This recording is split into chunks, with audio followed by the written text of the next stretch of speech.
Hi everyone, I'm Julia, and today I want to talk about the Norse god Loki. So for those of you who don't know who Loki is, I'm going to go over a really brief explanation of who he is and what his role is within the Norse mythology. But most of the video is going to be about my own experiences working with this deity and my perception of him. And yep, that's my roosters in the background. As I said in the last video, I was explaining that I live on a farm, and last time it was the geese and now it's the roosters. And they're all upset about something, so just bear with me. Sorry about the noise. Oh wait, come on. This is Maurice. He is my salmon Faverolles rooster, and he's very sweet but very loud. Say hi to everybody. So just to start out, these are my two favorite books about Norse mythology, which I use as references, especially when I'm doing my paintings. I refer to these a lot because there's a lot of information out there, some of it about Marvel movies, and I find that these two books are really useful. And I'll put a link below to both of these in case you're interested in getting them. So a lot of what we know about ancient Norse religion comes from two texts that were written in the 13th century. They're called the Poetic Edda, and then there's also the Prose Edda. A lot of times these are just kind of mushed together, and they just call them the Eddas. So if I say that, that's what I'm referring to, and that's the text that this book is based on. Loki's origin story is incredibly complex, and they talk about that a lot in this book. He's one of the most complex of all of the Norse deities. And part of that has to do with his origin story. And so it's a little bit up in the air as to, I guess, who his family is, who he is even, and then like the family that he belongs to. In Norse mythology, there's two main tribes or families or groups of deities, and that's the Aesir and the Vanir. Loki is usually considered part of the Aesir, even though he's very different from all of the rest of them. His father is a Jotun, or an ice giant. So another thing that's a little bit up in the air and has a lot to do with the interpretation of the text is, I guess, Loki's relationship to Odin and Thor. In most cases, he's considered a companion because it's really up in the air. In some ways, he's kind of like a brother to Thor, but then in other ways, he's more like an uncle because he's closer to Odin's brother than not, but he's also not Odin's brother. It's very confusing, and I think that it does have to do with just different interpretations of that original text. So Loki, in many ways, fits the archetype of a trickster god, but he's a little bit more than that, actually. He's more than a trickster, because he actually sometimes goes further than that. And in fact, that's a big part of who he is. He's not just a trickster, he's actually, I guess you could say, can be more malicious or more destructive than the typical trickster god archetype. Loki seems to fall into a darker aspect of the trickster archetype. And it's interesting because in this book, actually, part of it says that he's evil by nature, which is something that I've actually heard before about Loki in different things. Which is just interesting because when you actually read the stories, he's not always evil. So he does do a lot of really terrible things. But I'm not sure if he would be considered evil by nature, maybe. I'd actually like to do a whole video just talking about that because it's super interesting. But I do think that most people would agree that in the stories, he does a lot of things that actually wouldn't really be considered evil, or he also tries to make up for things that he does sometimes. So it's just a really interesting aspect to his personality. He definitely has a negative bent or a destructive bent to him, but I'm not sure if evil by nature completely covers it. Another passage in this book and in some other ones that I've read say that he is the embodiment of evil within Norse mythology. And that is probably because he, like I said, like he does a lot of chaotic things, he does a lot of destructive things, but he's also the father of 3 other deities, which are Hel, Jormungandr, and Fenrir. And they're the three deities that help a lot to bring about the end of the world during Ragnarok. So in that way, I think that that's how they describe him being the embodiment of evil in the mythologies. He also tends to be the deity who's working against the other gods sometimes, or who causes the problem of the whole story. So there's some interesting things going on with Loki. He is both the embodiment of evil, but he's also very humorous. So if you're familiar with the stories, he not only is he humorous in the way that we like to laugh at him in the things that he does in the stories, but he himself also has a very keen sense of humor. And this is shown when he does certain things in the stories that are kind of just because he thinks that they're funny. And that's what I love so much about this deity. Like, he just does these things that cause massive problems for everybody involved, pretty much just because he thinks it's funny. He's not really vengeful a lot of the times in these. He just does it. In one of the stories, he decides that he's going to cut most of Sif's hair off for no apparent reason other than to maybe anger Thor. Sif is an agricultural goddess, and she's the wife of Thor, and she was very proud of her beautiful hair. So now that we've kind of covered Loki's role within Norse mythology and the archetypes that he corresponds to and his character, let's talk about working with him. So Loki's an example of a deity that is not really worshipped in the same way as other deities are within the Norse religion. So, for example, in ancient texts, it's really hard to find any information. I don't think, as far as I know, that there's any cults having to do with Loki. And then the other thing is that you don't see his name pop up as much as some other deities. So I think that there's lots of like areas named after certain ones, but when it comes to Loki, there really isn't. So why would one want to work with Loki?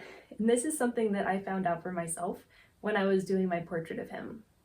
One of the main messages that I picked up from Loki when working with this energy is to always find humor in the darkest of situations. And this is something that I didn't really expect to come across, but it was something that was really important for me, I think, because it kind of set me on a different path and in some ways made me feel better about a lot of things.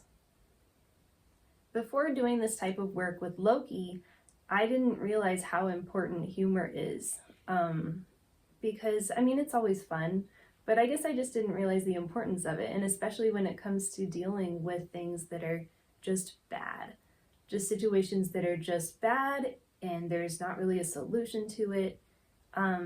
Humor is a good way of coping, and I kind of see that within the stories, where Loki is both kind of the instigator of all these situations, but the stories are so entertaining and so rich because of this humor that he brings to it.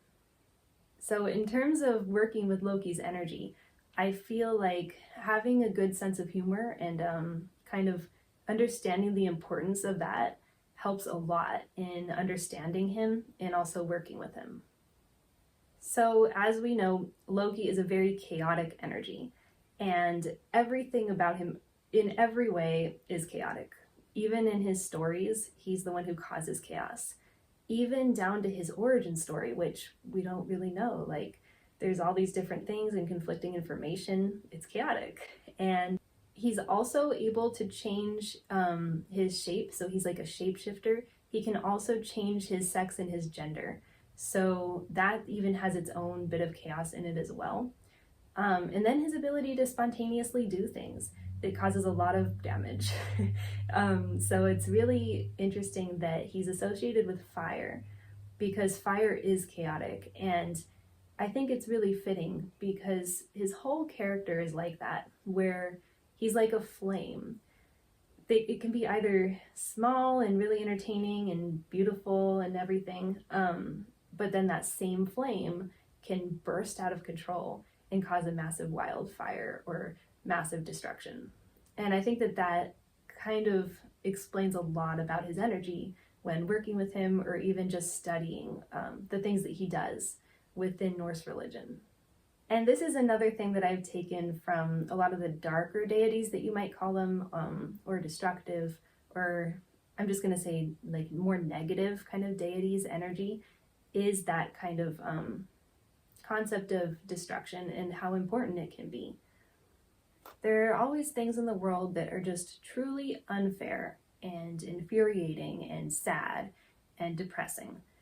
And everybody deals with it. You know, there's just always these things in the world that are like that. And for me, working with the darker deities helps a lot with that kind of thing, because these things are there and there's no point in pretending like they're not. So the question is how to cope with it. And I feel that working with darker deities just helps so much. And it kind of, to me, helps you not try to just push it aside and pretend like it's not there. Darker deities, I mean, I hate to put it all into one category, like darker deities, but in terms of Loki, because he's so destructive, sometimes when you're in a place where, or at least for myself, when I'm in a place where it all becomes to be too much, and there's too many sad things going on and there isn't clear solutions to any of them, sometimes destruction can be a good thing. Loki brings about the entire destruction of the world at Ragnarok, or at least he helps to, and his children really help to. And so it is interesting kind of to think about that concept, which used to bother me a long time ago before I started really working with the Norse deities. I just didn't really understand it. And I would say that working with Loki, he was one of the first deities that I worked with in the Norse pantheon, but it helped me so much in understanding this whole concept, because for me, when I took a step back and looked at the entire world and the idea of the destruction of this world, there are things that, it's like what I was just saying about not having a solution. There's so much corruption. There's so many power imbalances and things that are just really upsetting about the world. And so now I actually take a lot of comfort in thinking about that idea of the end of the world and kind of this cyclical idea of like that there's an end in sight to the bad things, and that there's just an end in sight in general. I think that I've really come to embrace that through Loki's energy. There's another aspect to Loki which is really important, I think, which is his rebellion. And so he does kind of have this energy of when you have to question those who are in power and rebel against what's going on. And so he, in destroying the world, he's rebelling against everything and everybody at that point in the story. And he's rebelling against Odin, and he's rebelling against the other Aesir gods. And so I think that that's what draws a lot of people to him, because that kind of energy and that rebellion, that rebellious spirit is something that is very pertinent in the world today. And I think that a lot of people, when they're in a place in their lives where maybe things are bad and maybe there's battles that can't be won, sometimes a rebellious spirit can spark something, which again kind of ties into his fire correlation. So if you're at a place in your life where you're not wanting to shy away from chaos and destruction, and maybe you're even just craving it, I think that Loki is the deity to work with. And there's other ones too. I think that a lot of the darker deities can help with aspects like that. But Loki is like a forest fire, and he brings change, dramatic change, because he's able to sweep through and destroy everything in his path and just change everything up. I hope you liked this video about the Norse god Loki. He is a fabulous deity and one of my very favorites to work with. And I'd love to hear from you. Have you worked with Loki before, and how did it go? So I'd love to know in the comments. Thank you so much for watching. See you soon.